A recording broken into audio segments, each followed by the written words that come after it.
ఈ విషయం ఎవరితో చెప్పినా ఎవరికి తెలిసినా సౌమ్య చాలా రిస్కులో పడుతుంది.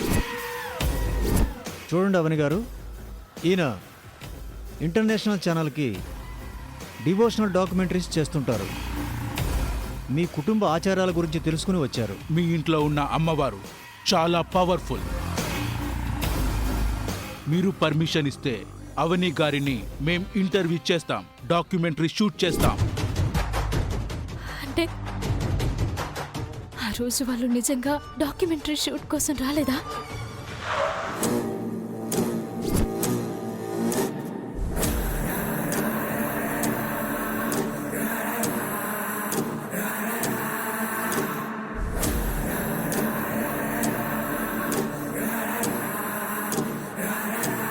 హాయ్ అవని.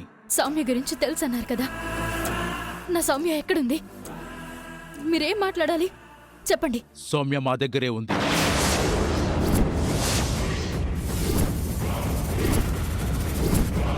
పాప గురించి నీకు చెప్పడానికి ముందు మా గురించి నువ్వు తెలుసుకోవాలి. సౌమ్య మీ దగ్గర ఎందుకుంది? మీరు నిజమే చెప్తున్నారా? నిజం అవని. ముందు నేను సౌమ్యని చూస్తే గానీ నమ్మను. ఓకే ఓకే, కూల్ అవని. చరణ్, మన వాళ్లకు వీడియో కాల్ చెయ్యి. Okay sir.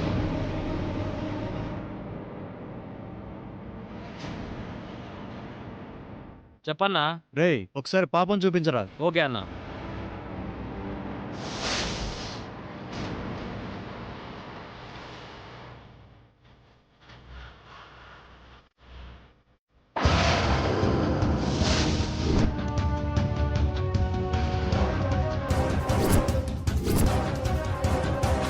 సౌమ్య, సౌమ్య, సౌమ్య అటు చూడమ్మా.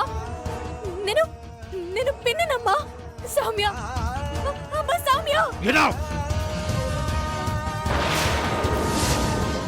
రేయ్, మా సౌమ్యను ఎందుకు కిడ్నాప్ చేశారు? మర్యాదగా విడిచిపెట్టండి. పాప ఎక్కడుందో చెప్పండి. పాప కోసం మా అక్క తల్లడిల్లిపోతుంది. పాప ఎక్కడుందో చెప్పండి. చెప్పండ్రా. కూల్ అవని, కూల్. చరణ్, మన గురించి అవనికి చెప్పు. Okay sir. అవని గారు, జాగ్రత్తగా వినండి. ఈయన పేరు డేవిడ్. ఫారిన్లో పంచలోహ విగ్రహాలతో బిజినెస్ చేస్తూ ఉంటారు. అన్నపూర్ణాదేవి విగ్రహం గురించి తెలుసుకుని అది కావాలని ఇండియా వచ్చారు. మీ ఇంటికొచ్చింది డాక్యుమెంటరీ తీయడానికి కాదు, విగ్రహం గురించి. ఆ రోజు అటాక్ చేద్దాం అనుకున్నాం, కానీ కుదరలేదు. ఎందుకంటే ఆ గదిలోకి ఎవ్వరం అడుగు పెట్టలేమని తెలుసు.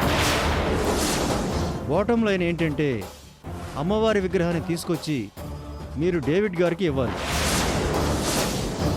మీకు ఎంత డబ్బు కావాలన్నా ఇస్తారు.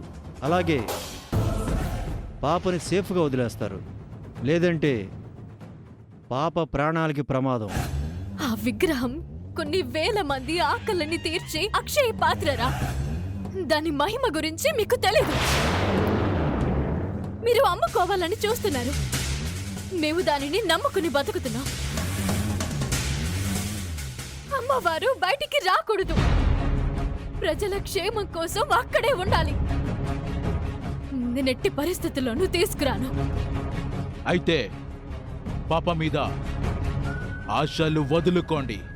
పాపకు అమ్మవారికి లింక్ పెట్టకండి. దానిని మీరు టచ్ చేయలేరు. టచ్ చేయనివ్వను కూడా. ఎందుకు ఎమోషనల్ అవుతున్నావని? నీకు విగ్రహం ఇంపార్టెంటా, పాప ఇంపార్టెంటా? రెండు నా ప్రాణమే. You have only one choice Avani. విగ్రహాన్ని పూజ మందిరం నుంచి మీరు మాత్రమే తీసుకురాగలరు. సో మీరు తీసుకుని వస్తే మరు నిమిషంలో మీ సౌమ్య మీ దగ్గరికి వచ్చేస్తుంది. మాకు ఎక్కువ సమయం లేదు అవని గారు. ఈ విషయం ఎవ్వరికీ చెప్పకూడదు. పోలీసులతో అస్సలు చెప్పకూడదు. చెప్పినా మేము దొరకం. మాకు ఇలాంటివి అలవాటే. ఓకే? కాల్ కోసం ఎదురు చూస్తుంటాం. కమాన్, లెట్స్ మూవ్. ఆగండి.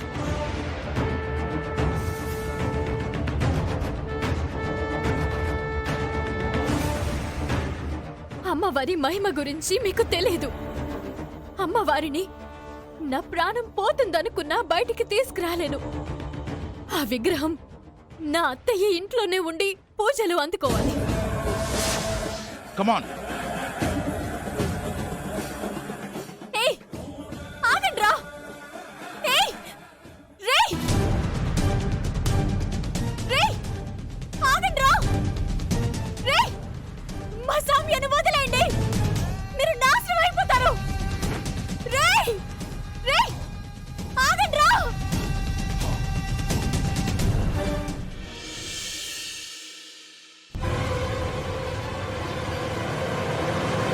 అమ్మవారి విగ్రహాన్ని తీసుకొచ్చి మీరు డేవిడ్ గారికి ఇవ్వాలి. మీకు ఎంత డబ్బు కావాలన్నా ఇస్తారు. అలాగే పాపని సేఫ్గా వదిలేస్తారు. లేదంటే పాప ప్రాణాలకి ప్రమాదం. ఇలా జరుగుతుందని నేను కలలో కూడా అనుకోలేదు. అలాంటి దుర్మార్గులను కలవాల్సి వస్తుందని ఊహించలేదు. ఈ విషయం ఎవరికి చెప్పుకోలేని పరిస్థితి నాది. సమయానికి శ్రీకర్ బావ కూడా లేడు. అక్కడ మీటింగ్స్ లో ఉంటాడు. ఇప్పుడు చెప్తే కంగారు పడతాడు. సౌమ్యని కాపాడుకోవడానికి నేను అలాంటి పని చేయలేను. కానీ సౌమ్యను వాళ్ళ నుంచి ఎలా కాపాడుకోవాలి?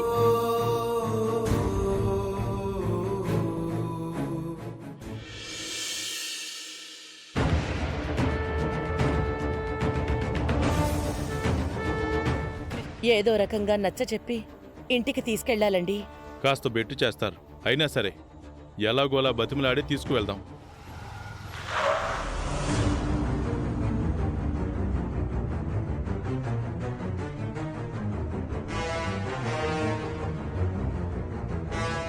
చిన్న పాపని కిడ్నాప్ చేయించి పెద్ద కథే నడుపుతున్నావు. కాలం కలిసి రావట్లేదు కానీ మాయా, లేదంటే నిహారిక ఈ పాటికి ఇదిగో ఆ స్థాయిలో ఉండేది. సౌమ్యని కిడ్నాప్ చేయించి ఫారినర్స్ తో విగ్రహం డీల్ గురించి అవనితో మాట్లాడించాను. పాపే నా ప్రాణం, పాప కోసం ఏదైనా చేస్తాను అని మా ముందు చాలాసార్లు అవని అంటూ ఉండేది. ఇప్పుడు పాప కోసం ఎంత త్యాగం చేస్తుందో, ఎంత రిస్క్ చేస్తుందో చూడాలి.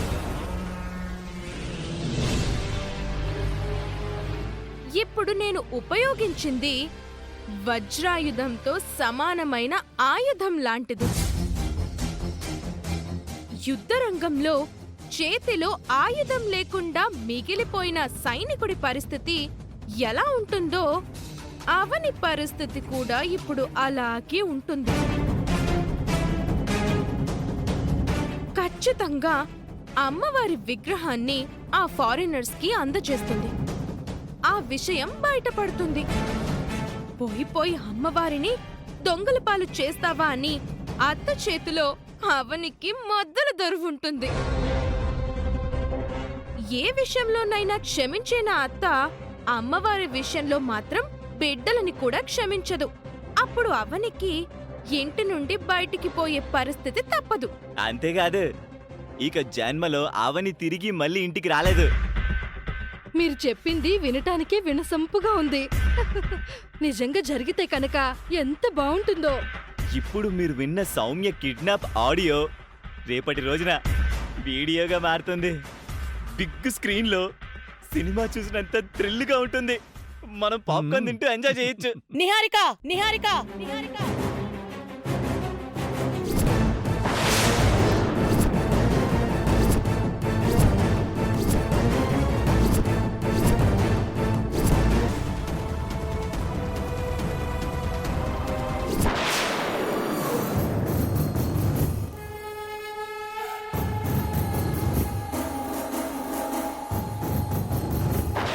సినిమా కథ ముందే లీక్ అయిపోయింది అల్లుడు. ఇప్పుడు మనకుంటుంది సినిమా. ఇలా అడ్డంగా ఇరుక్కుపోయామేంటే?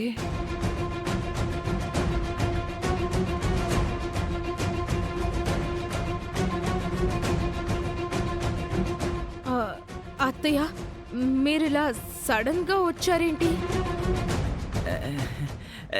ఎంతసేపు అయింది వచ్చి? 7 దగ్గర వచ్చారు నాన్న. వదిన గారు వస్తున్నట్టు ఒక్క ఫోన్ కాల్ కూడా చేయలేదు. సడన్ గా ఇలా ఊడిపడ్డారేంటి?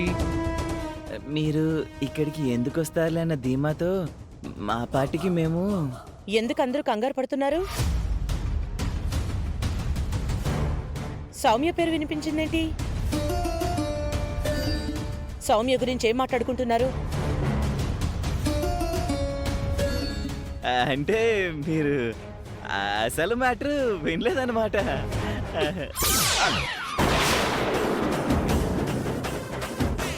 ఆహా, అసలు మ్యాటర్ ఏంటి?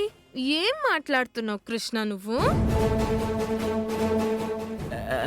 అంటే అది అమ్మా నాన్నల్ని చూడగానే గౌరవంతో కూడిన భక్తి, భక్తితో కూడిన భయం, భయంతో కూడిన ఆనందం, ఆనందంతో కూడిన ఆశ్చర్యం, ఆశ్చర్యంతో కూడిన ఇంకా పూ. ఆహా, ఏం లేదత్తయ్య. సౌమ్య విషయంలో అందరూ నన్ను తప్పు పట్టారు కదా. ఆ విషయం గురించి నేను ఫీల్ అవుతుంటే అందరూ నన్ను ఫీల్ అవ్వకు అని అంటున్నారు. అంతే కదా గౌతమి?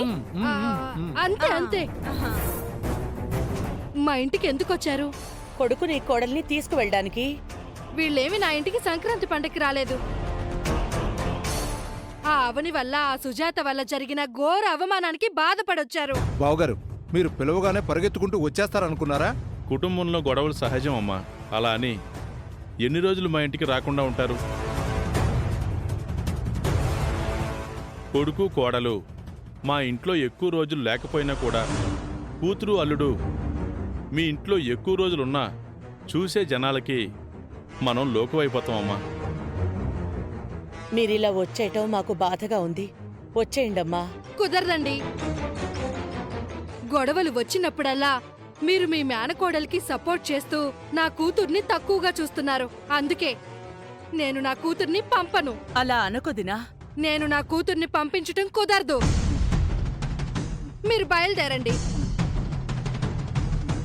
అత్తయ్య, ఏ ఆడపిల్లైనా అత్తారింటి నుంచి వచ్చేయాలి అని అనుకోదు. కానీ నా వల్ల కాలేదు. తప్పక వచ్చింది గాని నిహారిక మనసంతా అక్కడే ఉందమ్మా. అక్కడికి వచ్చాక అవని వల్ల నా భార్య ఇబ్బంది పడుతోంది. అది నాకిష్టం లేదు. ఎలాంటి ఇబ్బందులు రాకుండా మేం చూసుకుంటాం. నా జాతకం కలిగిన కోడలు నా ఇంట్లో లేకపోవడం ఎంత వెలితిగా ఉందో తెలుసా? మీరు ఎన్నైనా చెప్పండి, నిహారికనైతే మేము పంపించాం. నేను వెళ్తాను డాడీ.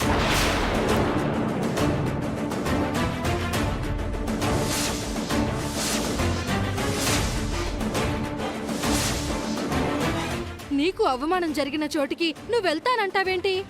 నేను వెళ్తాను అంతే. లగేజ్ తెచ్చుకుంటాను. ఒక్క నిమిషం అత్తయ్య.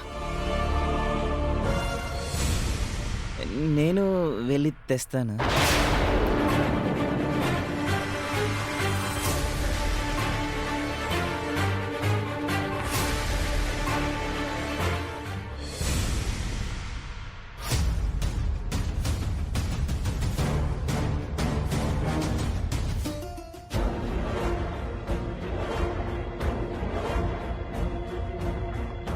బంగారం, ఏంటిది? బట్టల బ్యాగ్. బంగారం, జోకులొద్దు. సడన్ గా ఇలా మనసు మార్చుకున్నవి ఏంటి అని అడుగుతున్నాను. అవును, మాకు అదే ఆశ్చర్యంగా ఉంది. మన ఇంట్లో కూర్చొనే చక్రం తిప్పుతానన్నావు కదా. ఇక్కడి నుంచి అవని మీద యుద్ధం చేస్తాను అన్నావు కదా. మరి సడన్ గా అత్తమామలు రాగానే బయలుదేరిపోతున్నావేంటి? నువ్వు పుసుక్కని ఒప్పుకుంటావని అనుకోలేదు. అదృష్టం కాళ్ళ దగ్గరకొచ్చినప్పుడు కాదనకూడదు. మనం మరీ పంతానికి పోయాము అంటే వాళ్ళు మనల్ని వదిలేసి వెళ్ళిపోతారు. అప్పుడు మనం పర్మనెంట్ గా ఇక్కడే ఉండిపోవాల్సి వస్తుంది. బంగారం, నీ బ్రెయిన్ లో ఏముంటుందో మాకు తెలీదు. అక్కడి నుంచి బయలుదేరేటప్పుడేమో కొన్ని రోజులు ఇక్కడే ఉండాలి అన్నావు. ఆ ఇంటి నుంచి అవని ఎగ్జిట్, మన ఎంట్రీ ఒకేసారి జరగాలి అన్నావు. మరి ఈ ట్విస్ట్ ఏంటి? మీ డౌట్లన్నీ క్లియర్ చేస్తాను, జాగ్రత్తగా వినండి. ఆల్రెడీ ఫారినర్స్ తో అవని మీటింగ్ జరిగిపోయింది కాబట్టి అవని ఎప్పుడు ఏం చేస్తుందో నేను దగ్గరుండి కల్లారా చూడాలి. విగ్రహం విషయం గురించి ఎవరితోనూ చెప్పుకోలేక, పాపని కాపాడుకోలేక సతమతమైపోతూ ఉండడం చూస్తూ ఆనందించాలి.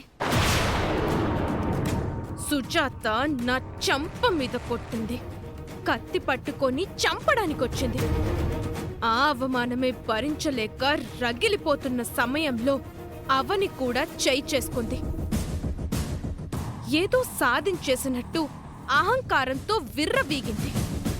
నా వైపు అదోలా చూసింది. ఇప్పుడు ఆ కళ్ళ నుంచి వచ్చే రక్తపు కన్నీరుని నేను చూడాలని అనుకుంటున్నాను.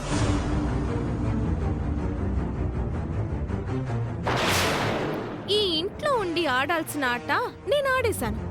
ఇక ఆ ఇంట్లో ఉండి ఆడాల్సిన ఆటని నేనిప్పుడు మొదలు పెట్టాలి. విషయం వివరంగా అర్థమైందా? ఇంకా వివరంగా చెప్పాలా? అవసరం లేదు బంగారం. నువ్వు 2 పేరాలు చెప్పావంటే 2 పాటల సినిమాలు ఊహించుకోవచ్చు. అవని బయటికి పోయిందనే వార్త నేను తొందరలోనే వినాలి నిహా. ఈసారి అవనికి రీ ఎంట్రీ ఉండకూడదు బేబీ. అలాంటి ఛాన్స్ ఈసారి అవనికి ఉండదు.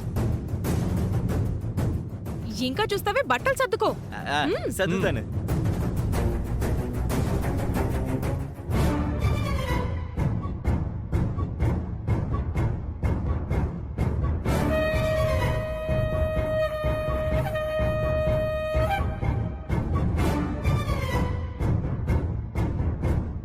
మిమ్మల్ని ఒప్పించి తీసుకెళ్ళడానికి ఎంత ప్రయాస పడాల్సొస్తుందోనని భయపడ్డాం.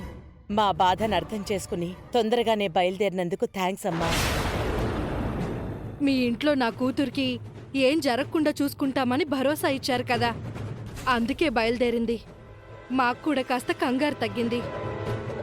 మీ అంతటా మీరు వచ్చి అడిగితే కాసేపు అలుగుతామే గాని మేము రామని మొహం మీద ఎలా చెప్పగలమమ్మా?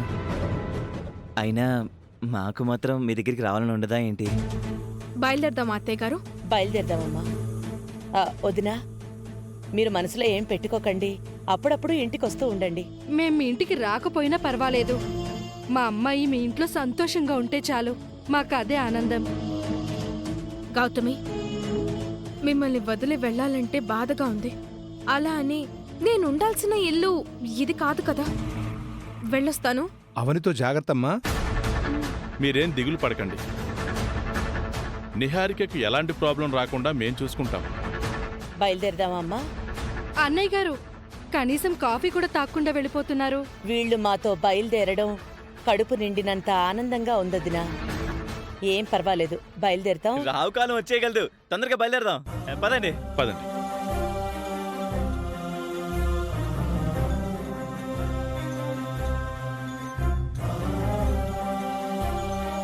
వెళ్ళొస్తామండి. వెళ్ళొస్తామండి. మంచిదండి. Bye Gautami. Bye. Bye daddy. Bye baby. అత్తమామ బాయ్. బాయ్ అల్లుడు.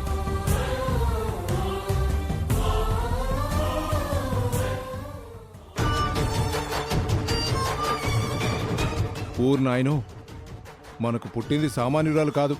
ఇలాంటిది పుడుతుందని నేను కల్లో కూడా అనుకోలేదు.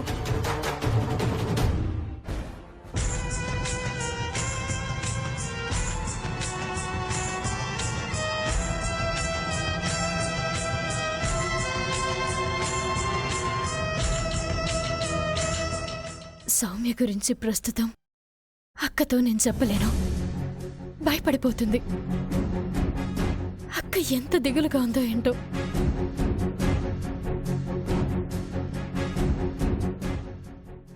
నువ్వెక్కడున్నావో ఇప్పటి వరకు తెలియలేదు. నీకేదో హాని జరిగిందని నా మనసు కనిపిస్తోంది. నువ్వు లేకుండా నేను బ్రతకలేను.